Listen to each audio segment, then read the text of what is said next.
Ethan's hands were small, too small to carry the weight they carried. Every morning before the sun fully woke up, Ethan woke first. The old alarm clock on the cracked wooden table rang at 5:30 a.m., but most days Ethan didn't even wait for it. He opened his eyes quietly, as if afraid the sound of his breath might disturb the fragile silence of the room. The room smelled of medicine, warm blankets, and something else, something heavy and sad that no medicine could fix. On the narrow bed beside him lay his mother, Sarah. Her face was pale, thinner than it used to be. Dark circles hugged her eyes like they had become permanent residents. Her breathing was slow and uneven, sometimes stopping just long enough to make Ethan's heart freeze. He watched her chest rise. 1, 2. When it fell again, Ethan released a breath he had been holding. She's still here, he whispered to himself. Ethan carefully slid his feet onto the cold floor. The wooden boards creaked softly, and he stopped moving, eyes wide, afraid he had woken her. But Sarah didn't stir. Good. She needed sleep more than anything. Ethan tiptoed to the small kitchen. The house was tiny, 2 rooms, old walls with peeling paint, and windows that let in more cold air than light. This house used to feel warm once, back when his father, Daniel, was alive. Before sickness came, before silence replaced laughter, before Ethan learned how heavy life could feel, even for a child. Ethan climbed onto a chair to reach the cabinet. His fingers struggled to open the jar of sugar, but after a few tries he managed. He remembered how his mother used to make tea for him when he had a fever. Now the roles were reversed. He poured water into the kettle, some spilling onto the counter. He wiped it quickly with his sleeve. No wasting water, no wasting anything.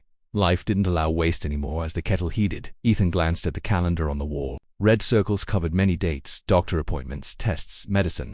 Days. Some dates had words written in shaky handwriting, his mother's handwriting. Pain worse today. No appetite. Couldn't sleep. Ethan didn't understand all the medical words, but he understood one thing very clearly. His mother was sick, and she was getting weaker. Mom, I'm here. Ethan carried the cup of tea carefully back to the bedroom, both hands wrapped tightly around it. His hands shook not because the tea was hot, but because he was scared. He always was. He placed the cup on the small table and gently touched his mother's arm. Mom, he whispered. Mom, it's morning. Sarah's eyes fluttered open slowly. When she saw Ethan, a weak smile appeared on her lips. My little sunshine, she murmured. Ethan smiled back, but his smile didn't reach his eyes. I made tea, he said proudly, just like you taught me. Sarah struggled to sit up. Ethan rushed forward, placing a pillow behind her back. His movements careful and practiced for a 7-year-old. Thank you, baby, she said softly. You shouldn't have to do all this. Ethan shook his head quickly. It's okay, he said. I like helping you. But deep inside, a small voice cried, I'm scared. I don't want to lose you. Memories that hurt us. Sarah sipped the tea. Her eyes drifted to the old photograph on the wall. Daniel Hughes smiling in the picture, his arm around Sarah, little Ethan sitting on his shoulders, laughing like the world could never hurt him. Your father used to carry you everywhere, Sarah said quietly. You were so small, but you always felt safe with him. Ethan swallowed hard. I remember, he said, though the memories were blurry. He promised he'd never leave us. Sarah looked away, her eyes filling with tears. He didn't choose to leave, she whispered. Ethan nodded, but his heart still felt angry sometimes. Angry at sickness, angry at life, angry at promises that couldn't be kept. School without childhood. Later that morning, Ethan put on his old school uniform. The sleeves were too short, and the fabric was thin from years of use. Sarah watched him quietly. You don't have to go today, she said weakly. Stay with me. Ethan paused. If he stayed, who would bring money? Who would bring food? I'll go, he said softly. Mrs. Collins said she'll check on you. Sarah wanted to argue, but she didn't have the strength. Be careful, she said. And thank you for being so strong. Ethan lowered his head. I'm not strong, he thought. I'm just scared to be weak. A promise in silence. As Ethan walked to school, other kids laughed, ran, and talked about games and cartoons. Ethan walked alone. He wasn't a child anymore, not really. In his small pocket, he carried a folded piece of paper. It was a note he had written late at night when his mother was asleep. It said, Dear God, please don't take my mom. I'll do anything, I promise. His tiny hands clenched into fists, and in his heart, a promise was made, a promise no child should ever have to make. The school bell rang sharply, slicing through the noise of children rushing to their classrooms. Ethan sat at his desk, staring at the blackboard, but he wasn't really there. Numbers were written in white chalk, but all he could see was his mother's face that morning, pale, tired, smiling, just enough so he wouldn't worry Ethan. The teacher's voice snapped him back. Yes, ma'am, he said quickly, standing up. What is the answer to this problem? Ethan looked at the board. His mind was empty. I don't know, he whispered. A few kids giggled. The teacher sighed, not unkindly. Sit down. Ethan sat, his ears burning. He lowered his head and clenched his fists under the desk. I'm sorry, Mom, he thought. I should be smarter. I should be better. At lunchtime, kids opened their lunch boxes, sandwiches, fruit, warm food wrapped in foil. Ethan didn't open anything. He hadn't brought lunch. He never did anymore. His stomach growled softly, a quiet reminder that the world still needed food to keep going. He pressed his hand against it and waited for the sound to stop. A boy from the next desk, Lucas, glanced at him. "You don't eat?" Lucas asked. Ethan shook his head. "I'm not hungry." That was a lie. But lies had become easier than explaining. When school finally ended, Ethan ran home as fast as his legs could carry him. His heart pounded not from running, but from fear. Every day, the same thought chased him. What if she's not breathing when I get there? He pushed the door open. "Mom," he called. No answer. His chest tightened. Then he heard a soft voice. "I'm here, sweetheart." Ethan rushed into the bedroom. His mother lay there, her eyes half. Beside her stood Mrs. Collins, holding a bowl of soup. "She slept most of the day," Mrs. Collins said gently. "I tried to get her to eat." Sarah gave Ethan a weak smile. "I ate a little," she lied.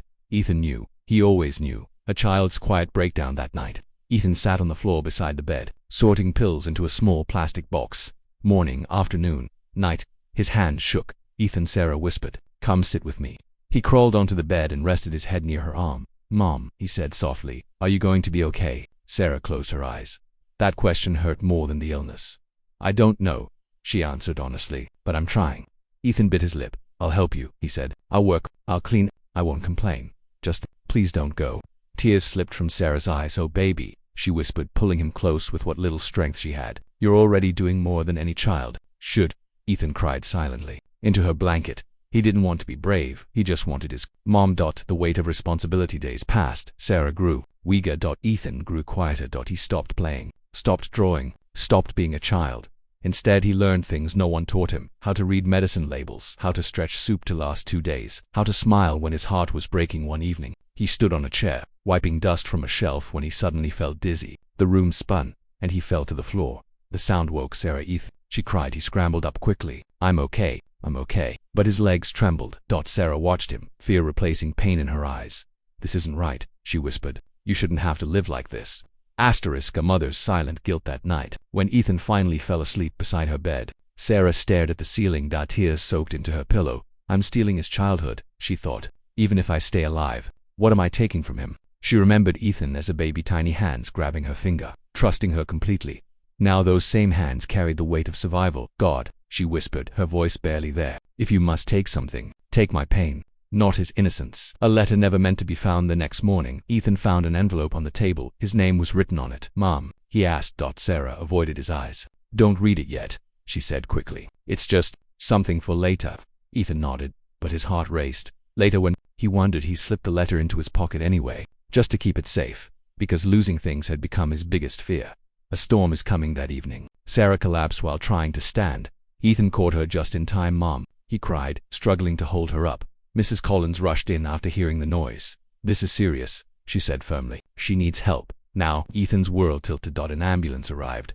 Lights flashed. Sirens screamed. Ethan sat alone on the steps, hugging his knees as they took his mother away. His tiny hand shook. "I promised," he whispered into the night. "I promised I'd save her." The hospital smelled like antiseptic and fear. Ethan sat on a cold plastic chair, his feet not even touching the floor. His legs swung back and forth without him noticing. His eyes stayed fixed on the double doors.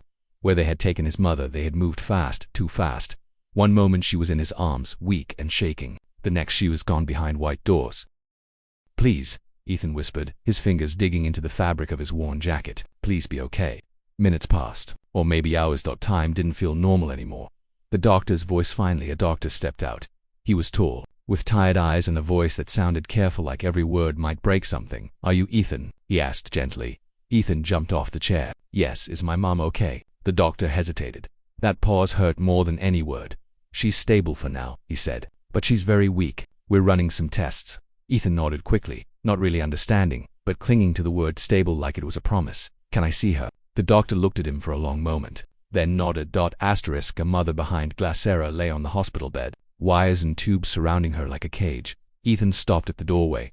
She looked smaller, fragile, like she might disappear if he blinked too hard. "Mom," he whispered, stepping closer, her eyes opened slowly. When she saw him, a faint smile appeared. "My brave boy," she murmured. Ethan grabbed her hand carefully, afraid he might hurt her. "I'm here," he said. "I didn't leave." She squeezed his fingers weakly. "I know," she said. "You never do."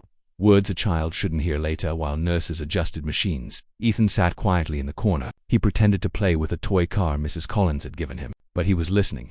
Doctors talked softly near the door. She's not responding well. It's progressing faster than expected. We should prepare the family. Ethan didn't understand all the words, but he understood the tone. His chest felt tight. Prepare for what? He wondered. He stood up suddenly and walked over. Is my mom going to die? He asked. The room went silent. Sarah turned her head sharply. Ethan, the doctor, knelt down in front of him. We're doing everything we can, he said carefully. But your mother is very sick. Ethan's eyes filled with tears. But she's my mom, he said, his voice breaking. She has to stay. No one answered because no one had a promise strong enough. That night, while Sarah slept, Ethan sat by her bed. His hand slipped into his pocket. The letter. He stared at it for a long time. Then slowly he opened it. My sweet Ethan, if you are reading this, it means I didn't have the courage to say these words out loud. I am so proud of you. More than you'll ever know. I'm sorry I made you grow up so fast. Please remember none of this was your responsibility. Loving me was enough. Always. Ethan's tears fell onto the paper. No, he whispered. You're not allowed to say goodbye. He folded the letter tightly and pressed it against his chest. A promise repeated. Sarah woke up coughing violently. Ethan rushed to her side, panic flooding his face. I'm here, Mom. I'm here. She looked at him, really looked at him, as if trying to memorize every detail. Ethan, she whispered. If I don't make it. No, he cried. Don't say that. She reached for his face with trembling fingers. You have to live, she said softly. You have to laugh again. Promise me. Ethan shook his head, tears streaming down. I don't want a life without you, he said. Sarah closed her eyes, a tear escaping. That's the life I want you to have, she whispered. The longest night machines beeped steadily. Ethan didn't sleep. He sat there all night, holding her hand, counting every breath. 1, 2. Sometimes the beeping slowed. Sometimes it scared him so badly he forgot how to breathe. Please, he whispered again and again. I'll be good. I'll be better. Just don't take her outside. The night passed quietly. Inside, a child fought the world with nothing but love. The beeping grew uneven. Ethan noticed it before anyone else did. He had been counting the sounds like he always did when suddenly the rhythm broke. Beep, beep, beep. He froze. His fingers tightened around his mother's hand. Mom, he whispered. Her eyes were closed. Her face looked peaceful but still. Mom, he said again, louder this time. Please, answer me. The machine made a strange sound. A nurse rushed in. Then another. Voices filled the room. Imogen, fast and frightened. Ethan, sweetheart, a nurse said gently, placing a hand on his shoulder. We need you to step outside for a moment. No, Ethan cried, holding on tighter. I won't leave her. Sarah's eyes fluttered open just for a second. Ethan, she whispered. That single word broke him. A child's desperation. Doctors moved quickly around the bed. Ethan was pulled back, his small body shaking with fear. Please, he begged, his voice cracking. She needs me. I help her. I make her tea. I stay awake. I do everything. Tears streamed down his face. You can't take her, he sobbed. You just can't. Mrs. Collins held him tightly as he screamed into her chest. It's okay to be scared, she whispered, though her own eyes were wet. It's okay, but nothing felt okay. Not the lights, not the sounds, not the thought of a world without his mom. Inside the room for a long time. No one came out. Ethan sat on the floor, hugging his knees. He remembered small things, how his mom used to sing when she cooked, how she kissed his forehead every night even when she was sick, how she always said, no matter what, I'm proud of you. He pressed his fists against his eyes. I'm not ready, he whispered. I'm still little. That doctor returns finally. The door opened. The same doctor stepped out. His face said everything before his mouth did. Ethan stood up slowly. Can I see her? He asked. The doctor nodded. A goodbye. Wrapped in love. Sarah lay quietly now. The room was calm again. Ethan walked to her side and climbed onto the chair. He took her hand. It felt warm. That gave him hope. Mom, he said softly, I did everything you taught me. Her lips curved into the smallest smile. I know, she whispered. You were perfect. I'll keep going to school, Ethan said quickly. I'll eat my food. I'll listen. I'll be strong. Sarah's eyes filled with tears. That's all I ever wanted, she said. For you to live, not just survive. Ethan leaned forward and rested his forehead against her hand.